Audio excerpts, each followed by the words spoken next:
Okay, we gave the introduction to Hilchos Shabbos, and last week we started the dinam of lighting Shabbos licht, right? Shabbos candles.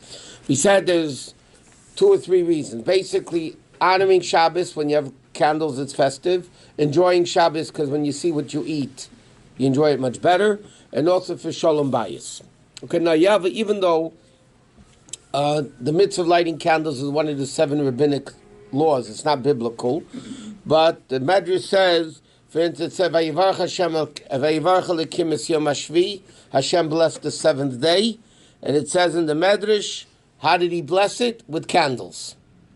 Benedus with candles. So there's a hint to it mentioned in the Torah indirectly, but the actual mitzvah we said is rabbinic. Now the Gemara says if somebody is meticulous in lighting Shabbos candles, they merit to have sons, scholars, sons-in-law, Talmidei Chachamim. They merit to have a lot of good things. And Hashem says, they made a song out of it, if you keep the neiris of Shabbos, I will show you the neiris of Tzion, meaning I'll show you the lights of the lights of the Beis HaMikdash. So meticulous as far as time? When? Meticulous means lighting on time, doing it properly, the last second, this. So we didn't get to it yet, but in many places there was a minhag to light with olive oil. Which in Shulchan Aruch it says olive oil is better than candles. The Rabbi writes in the base of Rabbi, the Rabbeim, they only used candles, they never used olive oil. The Rabbi writes, and the Rebbe, as we know, lit on candles, he didn't use oil. Because a lot of poskim write that if the candles light a flame as well and as clean, as neat as olive oil, then there's no better using olive oil. That's what some poskim write. But the Rebbe writes, in Chanukah, obviously, they only used olive oil. In Shabbos candles, they only used regular candles. Again, if people light oil, in Shulchan Aruch it says it's better to light it with oil. But our minhag officially, in Beis Harav, by the Rabbeim, they actually lit candles. Now, we also learned, and this is very important dinim, obviously, which we mentioned, but again, to emphasize them and to move on. Because of the reason of Shabbat, there's 2 reasons basically of lighting Shabbos candles. One is Shalom Bayis, that you shouldn't, if it's dark, you're going to fall, trip, blame everybody else, there's going to be fights, and everybody's going to be in a bad mood. The second reason of lighting Shabbos candles is kavod and honor and enjoyment. So what's the difference between the 2 reasons? And therefore, halachically, we do both reasons. Where do you have to light the candles? If the reason is for honor and enjoyment, then you only have to light it in the room that you're eating in. The other the other rooms don't need candles. But if the other reason that says Shalom Bayis, that you need to see where you're going, that would imply to every room in the house that you would need some type of candles. Now today, because we have electricity, obviously that aspect of it doesn't apply.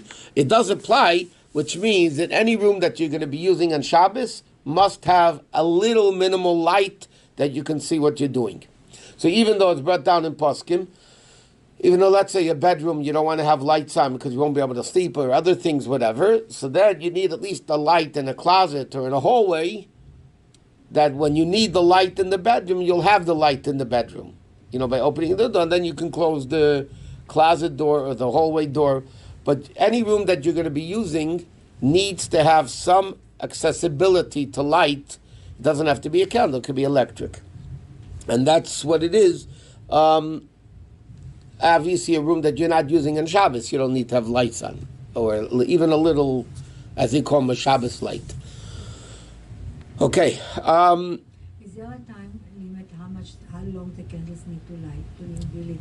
Yeah, we're not, okay. L'chatchila, the candles should be lit, and I'm talking about the ones you light by the table, yeah? L'chatchila, they should be lit until the end of the meal. Which again, why do you light Shabbos candles? To see what you're eating, that you should enjoy it better. So therefore, l'chatchila, it should last until the end of the meal, until the meal is over. Other poskim write it has to last at least through Kiddush. Okay? But again, like we mentioned last week, you have to benefit from the candles. So if somebody's eating out, and they ben shlicht, and right after they ben shlicht and run, and then they come back, the candles are out, they have the big problem if they're Yosef, the bracha of Atala, whatever, because you have to benefit from the candles. So at least if you're lighting the candles and you know they're not going to be lit when you come home, so then you have to spend a little bit of time. It doesn't say how much time, but a few minutes. It says you have to spend by the candles to benefit from the candles. The purpose of the bracha is to benefit from the candles. What's the benefit if it's like the room is lit? It's still, even though the room has light, it still adds more light, more simcha, more whatever. There's a lot of issues. The question with Alter Rebbe would hold by a number of issues. We'll see later when we get to those dinim. Okay, now, how many candles do you need to do the mitzvah with? So halachically, one candle is what does the mitzvah. So let's see, somebody has one Shabbos candle, that's enough, they can make a bracha, and that's fulfilling the mitzvah. There are different customs. Some people have a custom of lighting 2. Some people have a custom of adding per child. Some people always light 7. Some people always like 10. These are all different customs brought down in halacha, various customs that people had. In our circles, most places, women light 2 when they get married, and then for each additional child, they get 1. It's interesting, when we mentioned before, when the Rabbi came out with the campaign that single girls should light Shabbos candles, so the Rebbe said then, one of the reasons, beside the world is dark and you need to have more light, and every light, that's a big thing. But the Rebbe said that in the merit of Shabbos candles, you merit to have good shidduchim. Like you said, sons-in-law, scholars, and good people. So the Rebbe said years ago that the parents made the shidduch. Who made the shidduch for the kids? The kids didn't make a shidduch, right?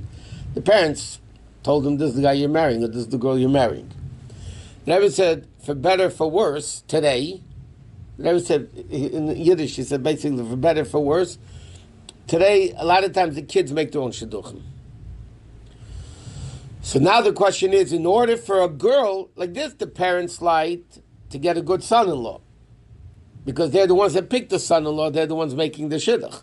But if the kids themselves are making the shidduchim, if a girl wants to get a good shidduch, she needs to be meticulous in Shabbos candles. So the Rebbe said another reason why single girls should be lighting candles, because in today's world especially, because they end up making their own shidduchim, they need this additional schus, so to speak, to be able to get a good shidduchim. Anyway, coming back to the minig. Now it's like this. A lot of women, especially in our circles, have a minig, the yad for each kid.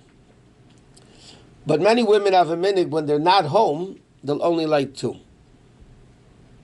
Which is an accepted minig, by the way.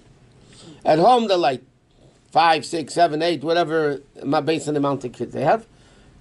And away from home, they'll light 2. A lot of times you have Shabbatons.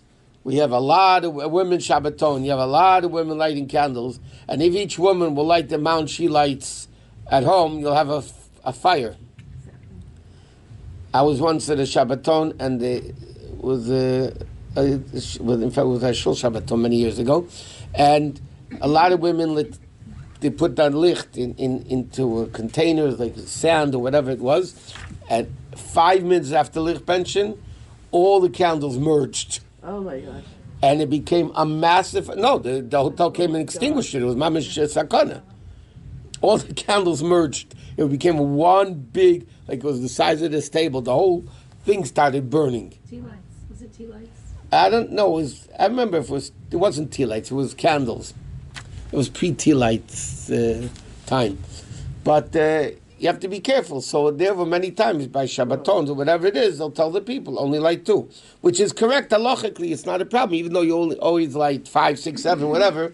But when you're away, the minig is. So some people do that, they light the 2 candles wherever they are, but their husband lights at home the rest of the candles. Is that not the rest? do? We'll get to there later. If a wife is away, there's an obligation in the home to light licht anyway. Right. So let's say the wife lights 7, and now she went away, so she'll light 2 wherever she is, and the husband, who has to bench licht at home anyway, will light 7. But technically, if the husband wants, he can light 2 also. And as long as you have at least one candle after Kiddush, then it's okay? Yeah, the mitzvah is one candle. And I'll tell you where this din is mentioned also in a few places in Shulchan Aruch, but the Alter Rebbe mentions it in a Kuntres Rachman like this. There's a din. What happens, you have to light 18 minutes before sundown, right? That's in America at least, 18 minutes before Shkia. We said in Yerushalayim they do 40, other places different amounts. But in America, we do it 18 minutes before Shkia. So let's say, to make it easier, let's say 5:30 is Shkia, sundown. So candlelight would be 5:12. What happens if it now became 5:35, 5:40, it's after Shkia already, and the woman didn't ben shlicht yet? But it's before 6 o'clock. 6 o'clock is already nightfall. Okay? So the Alter Rebbe says in Shulchan Aruch, but the Alter Rebbe gives the reason for it, the detail of the din. Between 5:30 and 6, which is between sundown and nightfall, if a woman, for whatever reason, didn't ben shlicht, she's allowed to call in a goy and ask him to light one candle, and she can make the bracha. But the Alter Rebbe says, but only one candle, because that's the mitzvah. You can't have a guy lighting extra candles. 2 is already extra. So in order to fulfill the mitzvah, one candle is enough. So the Alter Rebbe says you can have a guy, call in a guy and light one candle. You make the bracha. After 6 o'clock or after nightfall, you can't call in the guy anymore. And and therefore the din is that a woman who forgot to light, the custom is she adds another candle for the rest of her life. Which happens, by the way, you know what happens every year? Unbelievable. Simchas Torah night. Because everybody's in shul, and then they come home, it's late, and they, Yeah, and they forget to ben shlicht, and then, but there's problems with that. But the people have to make sure to ben shlicht. What happens if something happened that they weren't able to ben shlicht? Like being in the hospital? Well, being in the hospital will tell you how to do it in the hospital. But I'm saying you got stuck on the road and you're running late and you didn't forget. It's just... Oh, you couldn't. Yeah. But, so then, if you forget, then you have to add one more candle for the rest of your life. If it wasn't forgetting, you just were forced not to light candle, then you don't have to add. Like walked out of your house or something. Or somebody's in the hospital, whatever. So now, what do you do in the hospital? So in the hospital, obviously, years ago, I'm talking about 50 years ago, they used to let you light with candles in the hospital. They don't let that anymore. That's gone, finished. So then what you need to do, you can do it on the electric lights. And the way we hold, you can even make a bracha on the electric lights. Some poskim say you shouldn't, but we hold that you can make a bracha on the electric lights. So what is a woman in the hospital having a baby? Because like we said, that's the only reason to be in the hospital. Is she turned on the light. Right, she turns on the light, and then it's like she lit the candle, right? She turns on the light, and she goes with the hands, and then she makes the bracha. And then later, if she wants the light turned off, she tells the nurse she doesn't want the light anymore. Technically have to have the electric lights, you would just put on the light? Is that what you're saying? Yeah. Some hospitals, they give you a little... In the hospitals here, they give you, it's interesting, either now they give you battery-operated tea lights, Or the little candelabra, which is also electric. Mm-hmm. But if not, you just turn on the regular light and you make a bracha. How would you figure out, say, it's chavim? In LA, you have to figure approximately half an hour, 35 minutes after sundown. Okay. It's also a minig with lich pension, and I don't know if we mentioned this last week. Some people have a minig, the husband does that he prepares the candles. This is what the Alter Rebbe says in Shulchan Aruch. They light the candles, they blow them out, and then the woman relights them because then it's easier to light. And that's the husband's participation. The Rebbe writes in Beis Rav, the Rabbi didn't do that, but but in Shulchan Aruch, the Alter Rebbe says it's preferable for the husband to prepare the candles, light them, blow them out, that then they're easier to light. Okay, now the Rebbe, it says the candles should be on the table. Okay, The Rebbe once, I think it was, he went in Machon Chana, was Pesach, and the Rebbe saw the candles weren't on the table, and the Rebbe said it's better for at least one candle to be on the table, on the actual table. Halachically, it has to be in the room, because you need light in the room. It doesn't matter, it could be at the side table. Now you also have to be practical also. Sometimes you just can't have candles on the table because it's dangerous, or there's not enough room, or whatever it may be. But if possible, at least one candle, the Rebbe writes, the Rebbe's written already, that the Rebbe writes should be preferably on the table. Now, before you ben shlicht, there's an old Yiddish custom mentioned in halacha that you put the challah on the table before you ben shlicht. Huh? We talked about this before. What? We talked about this before. We said A while this ago. in the oven. Yeah, we usually bring it right from the oven. Okay, why do you have to do this? Because there's a din of muktzah. Okay? There's a din that not only muktzah cannot be moved, but something which is the base of muktzah can also not be moved. The candles that were lit, if you're lighting them on the table, the flame is completely muktzah. Therefore, the candle holders are a base of muktzah. So therefore, even after the flames go out, those candelabras are completely muktzah. They cannot be moved for any reason. Okay? If you have a candelabra on the table that you didn't light that Shabbos, it's just not used, that if you need the place, you're allowed to move it. But the candelabra that was lit, the leichter that was lit that Shabbos, even after the flame is out, it's completely muktzah for the rest of Shabbos. The table is also the base of the muktzah, because the table is holding the candle, which is holding the flame. The candelabra, which is holding the flame. Therefore, the table, even after the candles are out, the table becomes muktzah that you can't move it in any way. Got it? Now, there's a din by such muktzah, by buses as it's called in Hebrew, or base, is that if on the table is muktzah and non-muktzah, and the non-muktzah is as valuable to you, not monetarily, is as valuable to you as the muktzah, then you're allowed to move it. Okay? So in other words, the table is a base for the flame, which is muktzah. So if there's nothing else on the table is only a base for something which is muktzah. Correct? So therefore, after the candle out Shabbos morning, you can't move the table if you need to. But if you make the table a base when Shabbos begins for muktzah and non-muktzah, and the non-muktzah is as valuable to you as the muktzah, so then the table is allowed to be moved. So then it could be. So one second, one second. Therefore, the minhag is you put chalas on the table. Now what's muktzah? The flame. The chalas to you are more valuable than the flame. I'm not talking about the candelabra could be sterling silver, it could be thousands of dollars, but we're talking about the flame, which is muktzah, and the challah. The challah is as more important, if not more important, than the flame. Therefore, the table becomes a base for muktzah and non-muktzah. Correct? Therefore, after the flame is out, like Shabbos morning, you need to move the table. You would be allowed to move the table. Okay? If the challah wasn't on the table, you wouldn't be allowed to move it.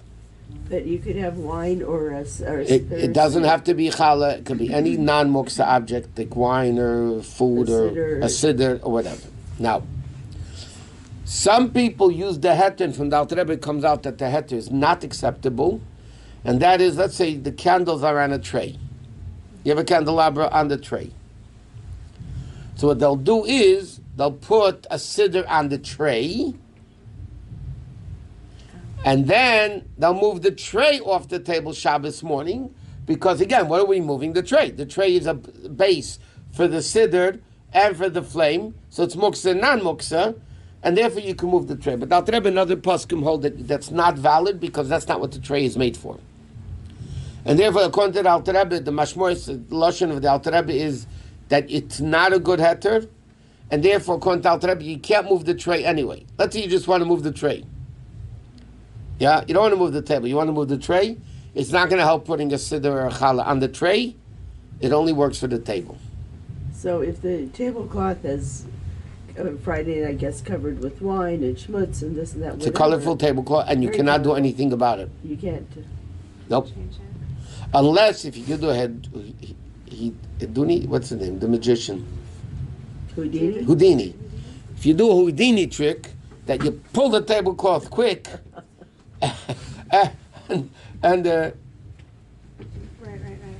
But you can move it on Shabbat. Hello? Yom Tov. Yes, I'm davening. go daven over there in the back. Back.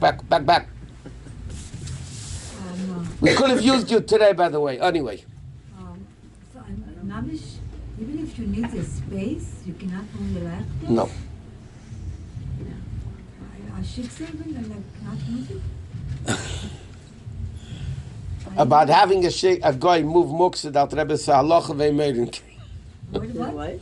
Halacha ve'merin, technically, yeah, but you don't tell people that because they'll make a lot of mistakes. No, I thought if you in the tzorach mekomo, you know, in the place. No, it depends what type of muktzah. That's why I said, if you have, A vase of flower, you could move. because a vase of flowers is not muktzah. Flowers are not muktzah. Why is it not? Flowers are not muktzah. Plants are muktzah. Flowers are not muktzah. Right. But one Add second. an orchid plant. If you have on the table, In the water. one second, a candelabra that wasn't lit that Shabbos, a leichter, whatever, okay, and you need the place where that leichter, which is the Yiddish word for candelabra, where you need the place where the leichter is on, you're allowed to take the leichter, move it away, because it's not real muktzah.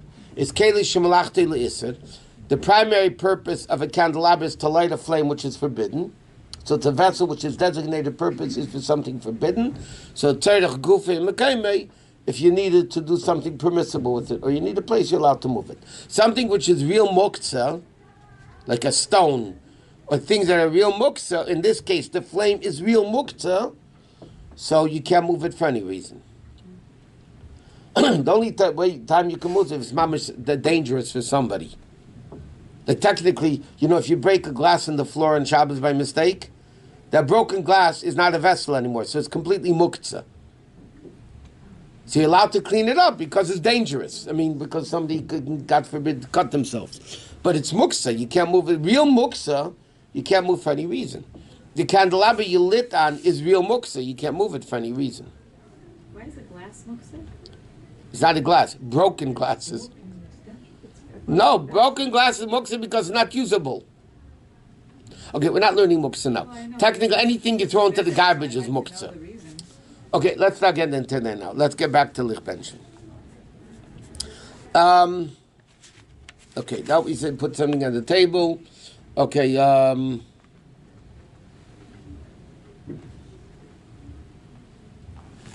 okay, there's also another din over here. Okay, we'll leave that for later. This is like especially applies in the summer. If the husband brings Shabbos in early, you go to an early Friday night minyan, when does the woman have to ben shlicht? Early.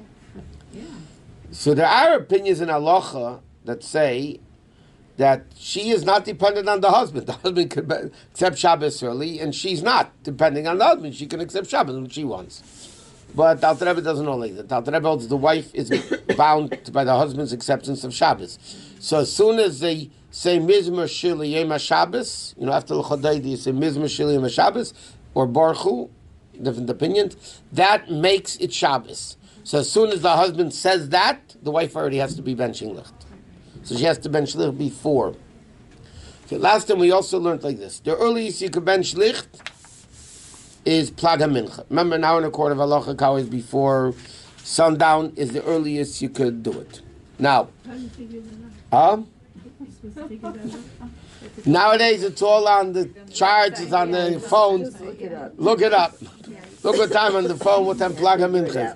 And they'll tell you. He was trying to figure it out by the. I could figure out. It's very simple to figure out. I know it is. Yeah, you say that and then you explain that it's easier to look it up on the phone. Exactly. Explained it. You take sunrise and sundown, and you figure out how many minutes are in that sunrise to sundown.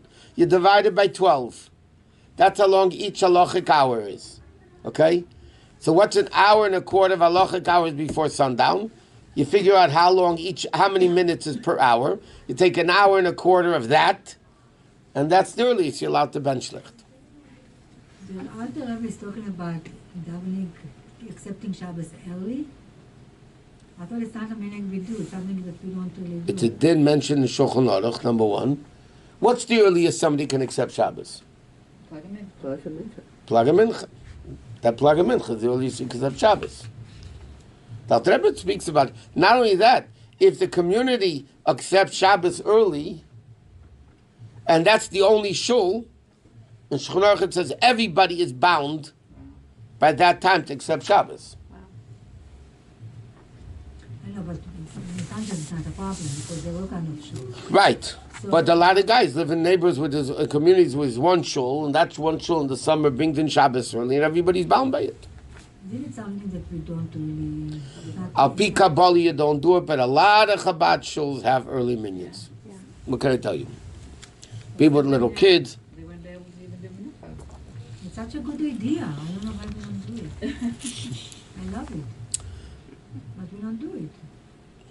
There's a lot of things that are so beautiful and easy. To eat not kosher is also so wonderful and easy, No, it's not but you know we don't kosher. do No, it. it's different. I'm not- Because Al Pi Kabbalah, you don't do it. Al Pi Kabbalah, Ma'ariv is supposed to be by tzeis, and you know, there's things with that. Okay, one last thing. Before a woman benches lich, she's supposed to daven mincha. Okay? What happens if she's running late? She needs to make a condition when she benches lich, mentally or verbally, that she's going to plan to daven mincha after candle lighting. In that respect, she's not accepting Shabbos. You daven the weekday mincha. Yeah.